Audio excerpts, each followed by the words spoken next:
नमस्कार बच्चों, कैसे हैं आप सब। आशा करती हूँ आप सभी अच्छे होंगे, स्वस्थ होंगे, खुश होंगे और अपनी पढ़ाई भी अच्छे से कर रहे होंगे। तो जैसा कि आप सभी जानते हैं, मैं हूँ आपकी हिंदी की अध्यापिका रजनी उपाध्याय और मैं स्वागत करती हूँ आप सभी का आईसीटी वर्चुअल क्लासरूम में। और आज हम यहाँ पर एकत्रित हुए हैं पढ़ने के लिए क्लास 6 की हिंदी। तो क्लास 6 की हिंदी में आज हम पढ़ेंगे आपकी पाठ्य पुस्तिका वसंत भाग 1 का चैप्टर 2। चैप्टर 1 हमारा कंप्लीट हो गया था, जिसका नाम था वह चिड़िया जो। तो उसमें हमने चिड़िया के बारे में पढ़ा था, ठीक है। तो अब हम चैप्टर 2 शुरू करेंगे। जो चैप्टर 2 है वो एक कहानी के रूप में यहाँ पर लिखा गया है, जिसकी राइटर लेखिका है कृष्णा सोबती जी। जैसे कि मैंने आपको चैप्टर का नाम बताया, चैप्टर का नाम है बचपन। तो ये चैप्टर कृष्णा सोबती जी ने अपने बचपन के बारे में लिखा है, अपने बचपन के विषय में आप लोगों को बताने के लिए लिखा है। क्योंकि कृष्णा सोबती जी कहती है कि जब अभी आप इस चैप्टर को पढ़ रहे हैं तो उनकी जो आयु है, उम्र जो है, वो आपकी दादी या नानी की उम्र की है। अर्थात उनका जन्म जो है वो पिछली शताब्दी में ही हो गया था। और इस चैप्टर में बहुत सारी इंटरेस्टिंग चीजें भी आपको पढ़ने को मिलेंगी और मेन चीज ये पढ़ने को मिलेगी कि क्या डिफरेंस कृष्णा सोबती जी के जीवन में के बचपन में और आपके बचपन में है। क्योंकि शताब्दी पूर्व उनका जन्म हुआ था, तो उस समय टाइम अलग था और अभी का जो टाइम है बहुत ज्यादा अलग है। तो बहुत सारी चीजें हैं जो पहले हुआ करती होंगी, आज नहीं होती हैं, और कुछ ऐसी है कि आज जो होती है वो पहले नहीं हुआ करती थी। तो इस तरह आज हम ये सारी चीजें चैप्टर में पढ़ेंगे। सभी बच्चे ध्यान से सुनेंगे, समझने की कोशिश करेंगे। चैप्टर क्योंकि बचपन से रिलेटेड है, आप लोगों से रिलेटेड है, तो आप लोगों को इस चैप्टर को पढ़ने में बहुत इंटरेस्ट आने वाला है। तो चलते हैं स्मार्ट बोर्ड की तरफ, शुरू करते हैं आज का चैप्टर बचपन। यहाँ पर कृष्णा सोमवती जी पहली ही पंक्ति में लिखती हैं कि आज तुम्हें अपने बचपन की ओर ले जाऊंगी। तो जो कृष्णा सोमवती जी है वो कहती है कि आज मैं तुम्हें अपने बचपन की ओर ले जाऊंगी, यानी कि अपने बचपन की यादें, अपने बचपन की बातें तुम्हें बताऊंगी। अब आगे कहती हैं कि मैं तुमसे कुछ इतनी बड़ी हूँ कि तुम्हारी दादी भी हो सकती हूँ। तो उन्होंने ये कब लिखी है, ये एक संस्मरण विधा में जो ये कहानी लिखी है, अपने बचपन की जो यादें लिखी है, ये कब लिखी है कि वो उम्र के इस पड़ाव में है कि जिस उम्र के आप अभी बालक हैं, तो वो आपकी दादी भी हो सकती है, आपकी नानी भी हो सकती है, बड़ी बुआ भी, बड़ी मौसी भी। तो आप उनको, वो उम्र के इस पड़ाव में है कि आप उनको दादी भी बुला सकते हैं, आप उनको नानी भी बुला सकते हैं, या फिर बड़ी बुआ भी बुला सकते हैं, या बड़ी मौसी भी बुला सकते हैं। परिवार में मुझे सभी लोग जीजी कहकर ही बुलाते थे। तो यहाँ पर कृष्णा सोमवती जी कहती हैं कि परिवार में उन्हें सब लोग जीजी, यानी कि जीजी का अर्थ होता है बड़ी बहन या दीदी, कहकर बुलाते थे। हाँ, मैं इन दिनों कुछ बड़ा बड़ा, यानी कि उम्र में सयाना महसूस कर रही हूँ। कृष्णा सोमवती जी कहती है जब वो इस संस्मरण को लिख रही है, जब वो इन यादों को लिख रही है, तो वो कहती है कि अभी तक सब मुझे जीजी जीजी कहते थे, लेकिन हाँ, अब मैं कुछ दिनों से कुछ बड़ा बड़ा, यानी कि उम्र में सयाना महसूस कर रही हूँ। शायद इसीलिए कि पिछली शताब्दी में पैदा हुई थी। तो वो कहती है कि शायद ऐसा इसीलिए है कि मैं पिछली शताब्दी में पैदा हुई थी। पिछली शताब्दी का क्या अर्थ है? पिछली शताब्दी का अर्थ है जैसे कि अभी हम 2000 में चल रहा है, जैसे 2001, 2002, 2003, 2004। तो यहाँ पर पिछली शताब्दी से आशय है कि जो सोमवती जी है, कृष्णा सोमवती जी, उनका जन्म 1900 में हुआ होगा। जैसे कि 1920 भी कह सकते हैं, या 1940 भी कह सकते हैं।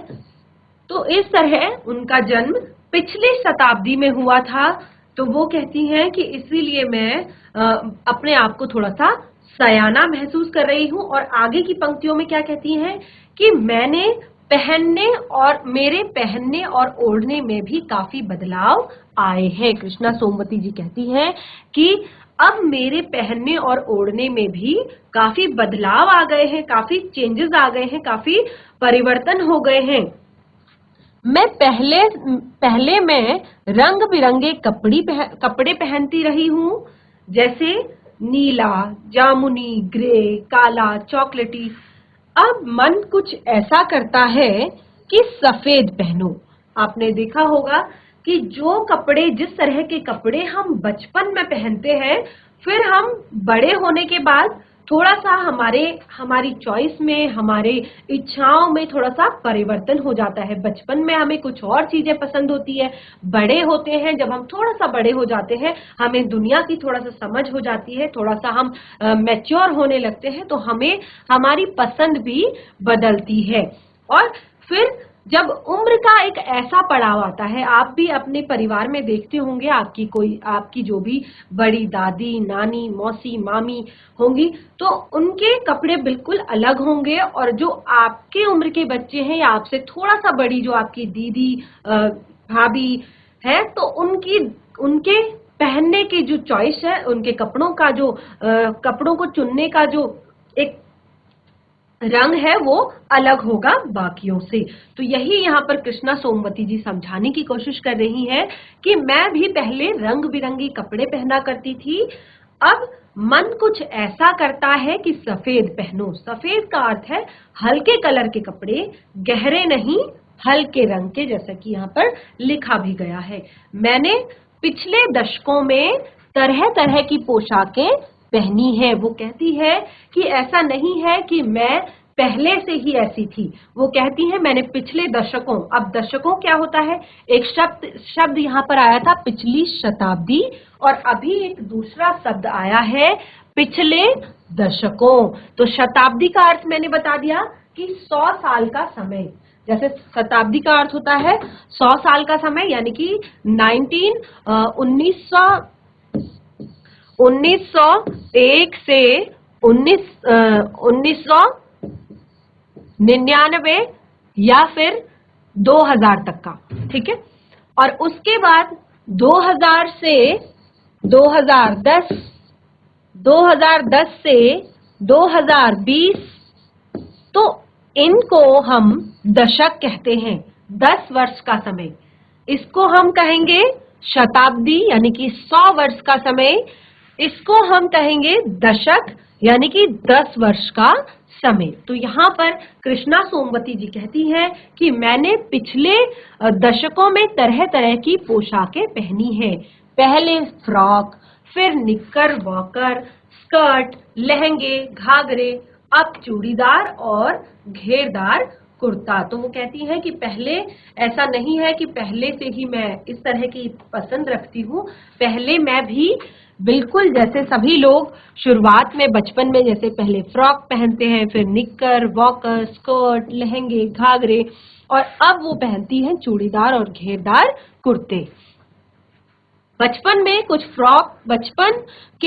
फ्रॉक तो मुझे अब तक याद है, क्योंकि जैसे कि यहाँ पर मैंने आप लोगों को बताया कि ये संस्मरण विधा में लिखा गया है। तो यहाँ पर कृष्णा सोमवती जी अपने बचपन की बातें कर रही है। तो वो कहती हैं कि बचपन की कुछ फ्रॉकें तो उन्हें अभी भी याद है।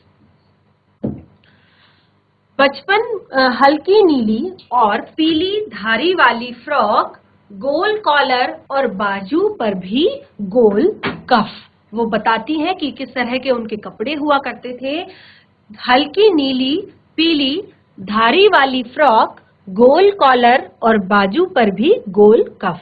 एक हल्के गुलाबी रंग की बारीक चुन्नट वाला घेरदार फ्रॉक, जिसके नीचे गुलाबी रंग की फ्रिल।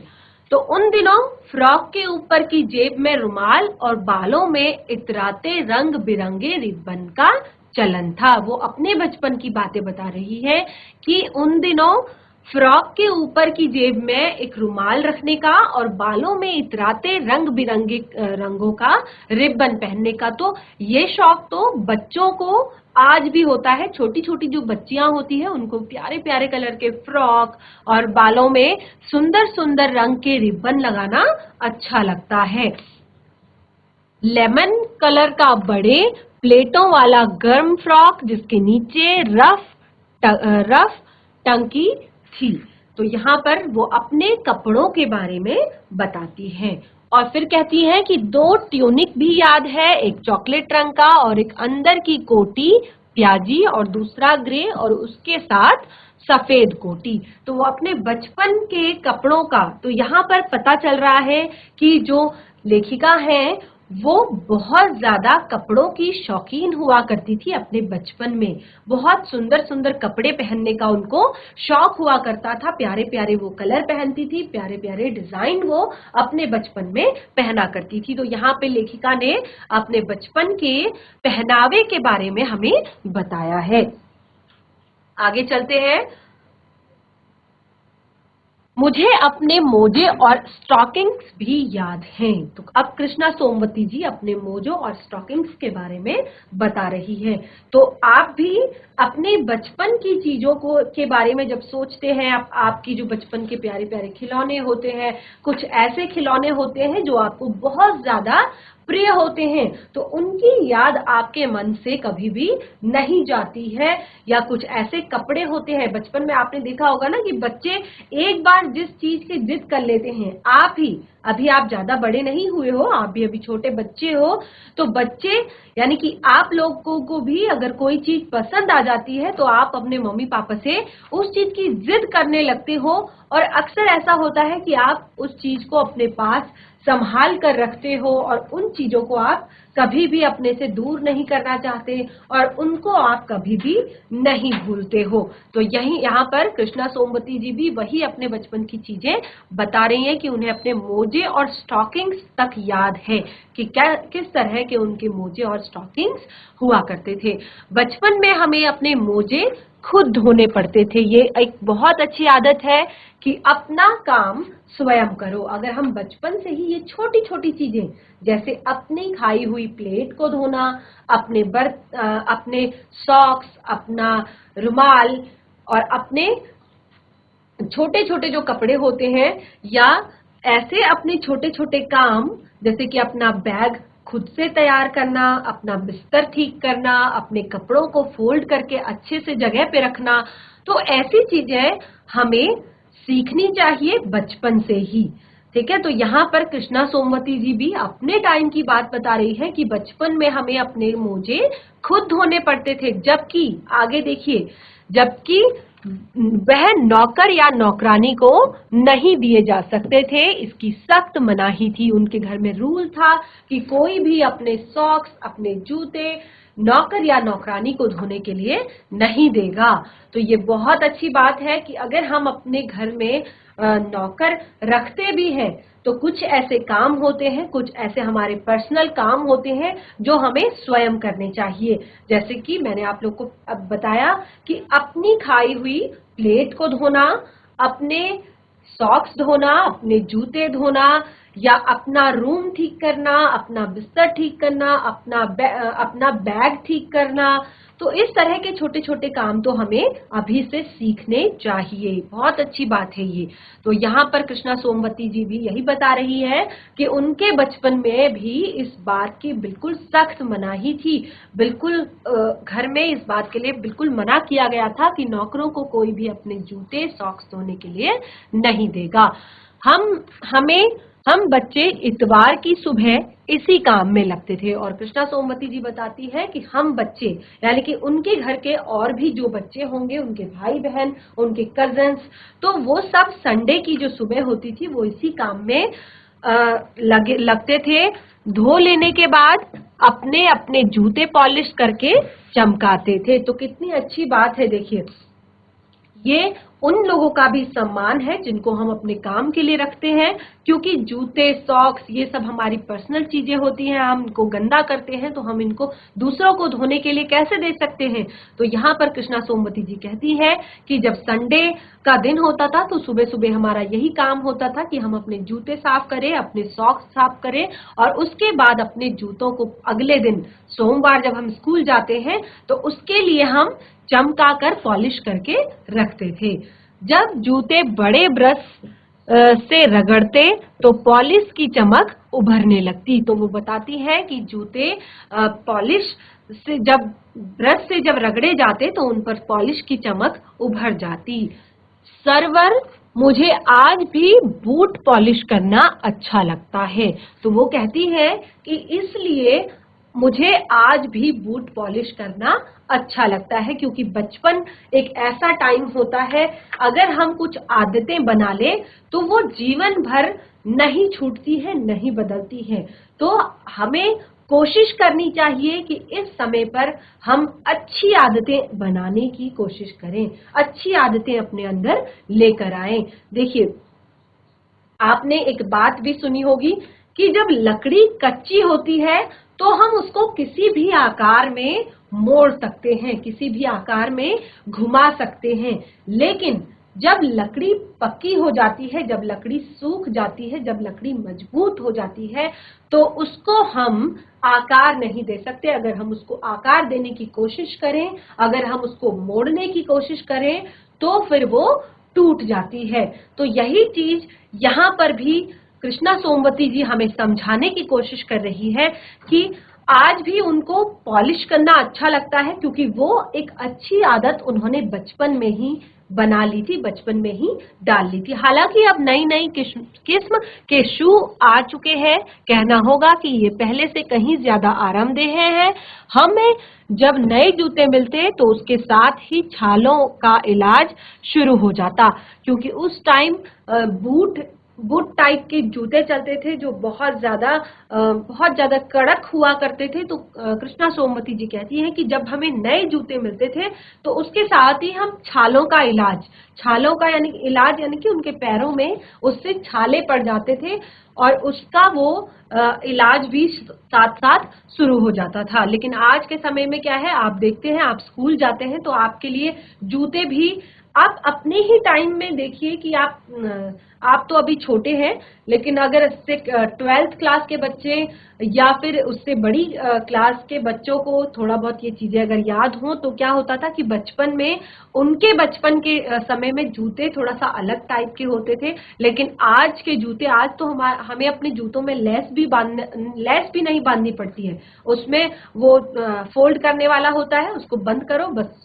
बिल्कुल बहुत ज्यादा आरामदेह आजकल के जो जूते हैं बच्चों के लिए वो बनाए जाते हैं। कभी लंबी सैर पर निकलते तो अपने पास रुई जरूर रखते थे। जूता लगा तो रुई मोजे के अंदर। हाँ, हमारे तुम्हारे बचपन में तो बहुत फर्क हो चुका है। अब कृष्णा सोमवती जी एक चीज और बता रही है।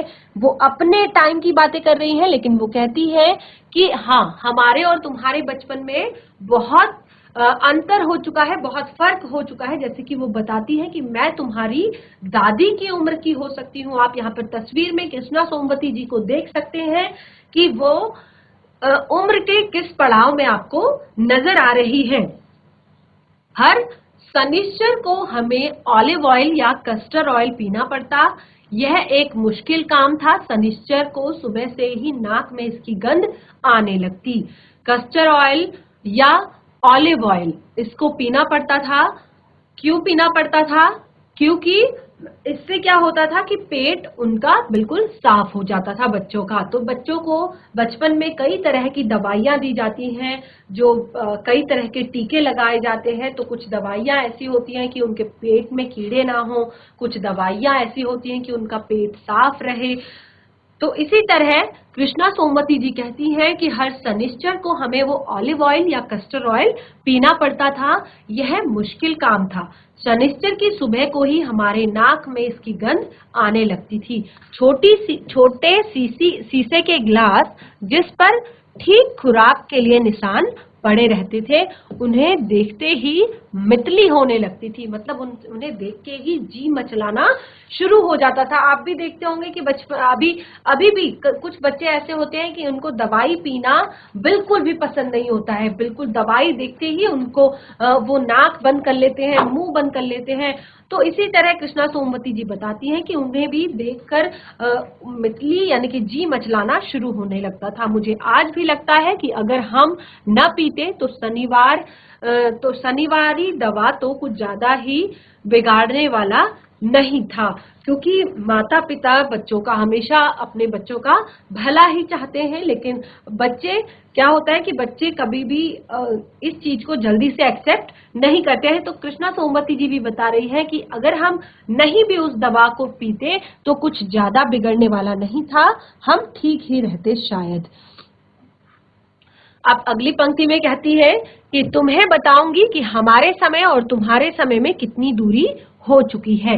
अब कृष्णा सोमवती जी बताना चाहती है कि आपके समय और हमारे समय, यानी कि जब कृष्णा सोमवती जी बच्ची थी, छोटी बच्ची थी, उस टाइम की बात कर रही है कि अभी आप बच्चे हो और जब हम बच्चे थे उस टाइम में कितना अंतर, कितनी दूरी हो चुकी है। यहाँ तक कि बचपन की दिलचस्पियां भी बदल गई हैं। तो ये तो हमें देखने को मिलता ही है कि बचपन के जो इंटरेस्ट थे, बचपन का जो एक खेलने का तरीका था, वो पूर्ण तरीके से बदल गया है, पूरी तरीके से बदल गया है। पहले बच्चे कैसे खेला करते थे और आज के बच्चे कैसे खेला करते हैं।